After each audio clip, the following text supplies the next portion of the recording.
കാഴ്ചശക്തിക്ക് അത്യുത്തമമായ പീച്ചിങ്ങ കൊണ്ടുണ്ടാക്കുന്ന സൂപ്പാണ് നമ്മളിന്ന് നോക്കാൻ പോകുന്നത്.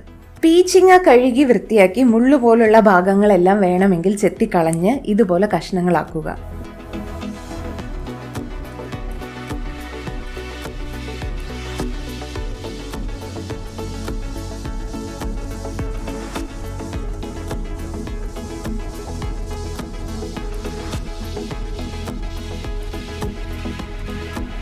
അതുപോലെ ഒരു തക്കാളിയും ഒരു കഷ്ണം ഇഞ്ചിയും മുറിച്ച് വയ്ക്കുക.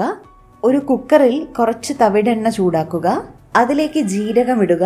ജീരകം ഒന്ന് മൂപ്പിച്ചതിന് ശേഷം അതിലേക്ക് തക്കാളിയും പീച്ചിങ്ങയും ഇഞ്ചി കഷ്ണവും എല്ലാം ഇട്ടതിന് ശേഷം നന്നായി ഇളക്കുക. കുറച്ചൊന്ന് വഴറ്റിയതിന് ശേഷം വെള്ളം ഒഴിക്കുക. ഈ കഷ്ണങ്ങളെല്ലാം മുങ്ങിക്കിടക്കാനുള്ള അത്രയ്ക്കും വെള്ളം മതി. അതിനുശേഷം കുക്കർ അടച്ചു വെച്ച് 3 വിസിൽ വരെ വെയിറ്റ് ചെയ്യുക. പിന്നീട് കുക്കർ തുറന്ന് കഷ്ണങ്ങളെല്ലാം അരിച്ചെടുക്കുക. അരിച്ചെടുത്ത കഷ്ണങ്ങളെല്ലാം അല്പം തണുത്തതിന് ശേഷം മിക്സിയിലിട്ട് വേണമെങ്കിലും ഒന്ന് അടിക്കാം. കഷ്ണങ്ങളെല്ലാം അതിൽ തന്നെ ഉടഞ്ഞിട്ടുണ്ടെങ്കിൽ പിന്നെ ഇതിന്റെ ആവശ്യമില്ല.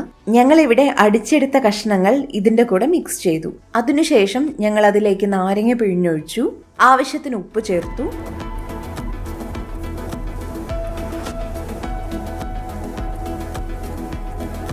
പിന്നീട് അല്പം അരിഞ്ഞ മല്ലിയിലയും ചേർത്തു. അങ്ങനെ നമ്മുടെ ഹെൽത്തി പീച്ചിങ്ങ സൂപ്പ് റെഡി.